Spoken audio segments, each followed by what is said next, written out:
우리 교회를 만나기 전 저는 하염없이 크게만 느껴지는 입시의 벽과 기계처럼 반복되는 삶에 몸도 마음도 점점 지쳐갔습니다. 제 하루는 평범한 대한민국 고등학생과 별 다를 것 없는 학교, 학원, 독서실, 집이었지만 제자리 걸음인 듯한 성적에 제 자존감은 끝도 없이 내려갔고 어쩌면 가장 중요한 시기인지 모르는 고3 시절을 이루고자 하는 목적과 의욕 없이 허송세월을 보내기 일쑤였습니다. 그러던 중 작년 초 막연하게 교회를 가고 싶다, 아니 가야겠다라는 생각이 들어 같은 학교 친구들에게 고민을 말하였고 그렇게 친구들의 도움으로 우리 교회에 처음 오게 되었습니다. 모태신앙인 저는 미국에서 결혼 생활을 하시게 된 부모님과 함께 잠깐의 유년 시절을 미국에서 보냈습니다. 그러다 아빠의 사업이 기울기 시작하면서 부모님의 사이는 점점 틀어져 갔고 결국 저와 엄마는 제가 4살이 되던 해에 한국으로 나오게 되었습니다. 덜컥 저를 혼자 키우시게 된 엄마는 밤낮으로 직장을 다니시게 되었고 저는 외할머니 댁에 맡겨져 할머니와 살게 되었습니다.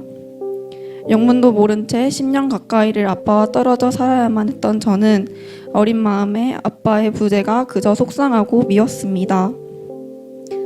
아빠가 보고 싶다며 엄마한테 떼를 쓰기도 하였고 울기도 하였고 아빠의 부재를 묻는 주변 어른들과 친구들에게는 거짓말로 둘러대기 일쑤였습니다. 하지만 시간이 지나 제가 초등학교 5학년이 되던 해에 아빠와 엄마는 다시 만나게 되셨고 저희 가족은 한 번의 아픔을 딛고 다시 모이게 되었습니다. 미국을 잠시 떠나 한국에서 사업을 다시 시작하신다는 아빠를 따라 저와 엄마는 서울로 이사를 가게 되었습니다. 남들이 말하는 평범한 삶을 10년 가까이 꿈에서만 그리던 저는 세 가족이 한 지붕 아래 같은 이불을 덮고 지낼 수 있다는 것 자체에 감사했습니다. 하지만 행복했던 시간도 4년이 채 안 되던 해에 아빠의 사업은 다시 기울어지게 되면서 저는 엄마와 함께 다시 댁으로 내려오게 되었고 제 삶에는 다시 한번 어둠이 찾아왔습니다. 두 번의 아픔을 겪은 저에게 가정사란 누구에게도 들켜선 안 되는 비밀이 되었고 한없이 부끄러운 것일 뿐 그 이상 그 이하도 아니었습니다. 우리 가족이 이렇게 될 수밖에 없었던 것에 대해 머리로는 이해가 가지만 마음으로는 이해하지 못했고 모든 것에 비관적인 생각으로 가득했습니다. 하지만 아빠의 부재에도 불구하고 제가 주눅들지 않고 남들보다 더 행복했으면 하는 엄마와 외할머니의 모습을 보며 저는 감정을 숨기는 법을 익히기 시작했습니다. 그렇게 고등학생이 되었고 문득 제가 가장 빛나고 행복했던 순간이 언제였는가 떠올리게 되었습니다. 그 순간은 바로 모태신앙이었던 제가 가족들과 함께 교회에 나가 예배를 드리고 기도하는 순간이었습니다. 세상의 사람들처럼 나의 부족함을 약점 삼고 나를 끌어내리지 않으시고 나의 연약함을 귀하게 여기시며 사랑으로 보듬어 주시는 하나님을 다시 갈망하게 되었습니다.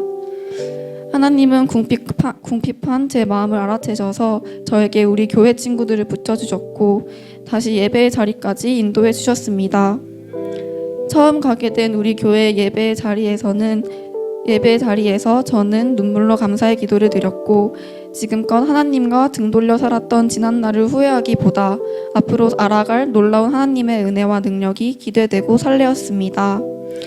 하지만 설레임도 잠시 당시 한창 심각했던 코로나에 대한 염려와 고3 수험생이 된 저의 학업이 먼저라고 생각하셔서 교회에 나가는 것을 결사 반대하시던 엄마가 생각났습니다. 계속되는 엄마와의 갈등에도 불구하고 저는 반년 동안 아침 일찍 나와 엄마 몰래 예배를 드리며 엄마가 교회에 대한 마음이 열릴 수 있도록 눈물로 기도드렸습니다. 저는 교회를 다니며 변화된 모습을 보여드리고 싶은 마음에 예배의 자리와 훈련의 자리를 더욱 지켜나갔습니다. 그렇게 날마다 새롭게 만나는 하나님은 마음과 감정들을 숨기기 바빴던 지난날의 제가 아닌 어떠한 고난과 시련에도 오로지 하나님을 믿고 의지하는 완전한 하나님의 자녀로 삼아주셨습니다. 그럼에도 불구하고 한편으로는 딸인 제가 누구보다 엄마를 잘 안다고 생각했기에 어머니를 위한 제 기도는 의심과 불확신 그 자체였습니다. 하지만 하나님께서는 이런 제 기도에도 응답하시어 어머니가 교회에 대한 마음을 다시 열게 하시고 가정 신방 또한 허락하게 해주셨습니다. 전 용기를 내어 엄마를 초청축제에 초대하였고, 초청축제로 저희 교회를 오게 된 엄마는 몇십 년 동안 잊고 살았던 하나님을 다시 만나게 되셨습니다. 반년 동안 높은 언성과 함께 엄마와 저의 계속되는 갈등으로 가득했던 저희 집에도 찬양이 들리기 시작했고 하나님의 말씀이 들리기 시작했습니다. 매일 아침 엄마는 사랑하는 하나님의 딸 민서야 라고 깨워주시고 말씀으로 하루를 시작하게 되셨습니다.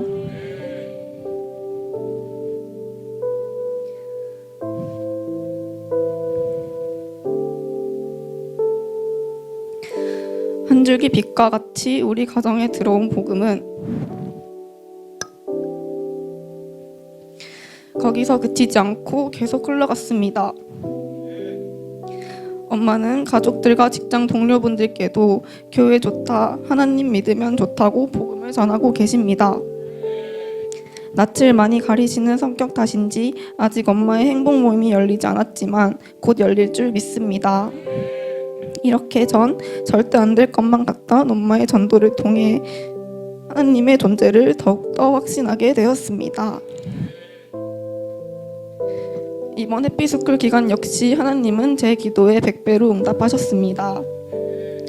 사실 이번 해피스쿨 기간은 저에게 남다른 기간이었습니다. 해피스쿨 기간 시작 전 고3 생활에 적응하랴 운동과 공부를 병행해야 하는 제 상황을 탓하며 셀 선생님께 이번 해피스쿨은 빠지겠다고 말하며 교회와 스스로 멀어져 갔습니다. 그러던 어느 날 평일에는 타지에서 학교 생활을 하고 주말에 경산으로 올라오는 친구와 연락을 하던 중 주말마다 본가에 가는 것이 편하지가 않다는 말을 듣게 되었습니다. 그 말을 들은 순간 하나밖에 없는 제 친구에게 매주 기다려지는 주말을 선물해주고 싶었고 이 친구의 해피스쿨을 열어야겠다 다짐하며 친구의 해피스쿨을 두고 기도를 시작했습니다. 하나님은 역시나 제 기도에 응답하시어 친구와 점심을 먹을 수 있는 자리를 마련해 주셨고 더 나아가 해피스쿨 인도자로 세우셔서 친한 친구에게 직접 복음을 전할 수 있게 되었습니다. 숨기려고만 했던 제 가정의 이야기와 변화된 어머니의 모습을 제 간증거리로 삼으며 복음을 전했고 친구 역시 해피스쿨 첫날 하나님을 영접하여 하나님의 자녀가 되었습니다. 지금은 셀과 교회에 잘 정착하여 이번에 점핑스쿨 훈련 또한 받았습니다. 앞으로 동력자가 되어 같은 비전을 꿈꾸고 더 높이 날아오를 친구가 기대됩니다.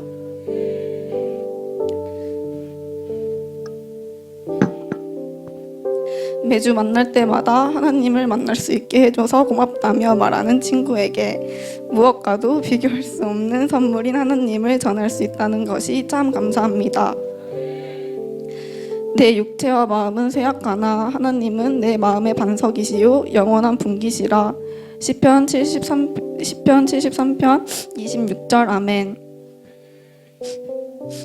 고등학교 3학년 19살의 저는 작년에 제 삶에서는 찾아볼 수 없는 기쁨과 행복으로 살아가고 있습니다. 어떠한 고난이 오더라도 그에 맞는 피할 길을 열어주시고 능히 이길 수 있게 도와주시는 하나님이 계시기에 그 누구도 그 무엇도 두렵지 않습니다. 모든 면이 부정적이고 고난 앞에 쉽게 무너지는 저를 위해 항상 기도해 주시고 제 삶의 진정한 가치를 알게 해주신 담임 목사님 감사합니다. 저는 이제 저와 같이 세상에서 받은 많은 상처들로 힘들어하고 있는 친구들을 구하는 하나님께 쓰임받는 일꾼으로서 성장할 앞으로의 삶이 기대되고 행복합니다. 아니, 이 세상 그 누구보다 행복할 거라 자부할 수 있습니다. 무엇보다 나의 상황과 마음을 역전시켜 놀라운 변화를 경험하게 하신 하나님 정말 감사하고 사랑합니다. 제 마음의 빛과 반석이 되신 하나님께 감사하며 이 모든 영광 하나님께 올려드립니다.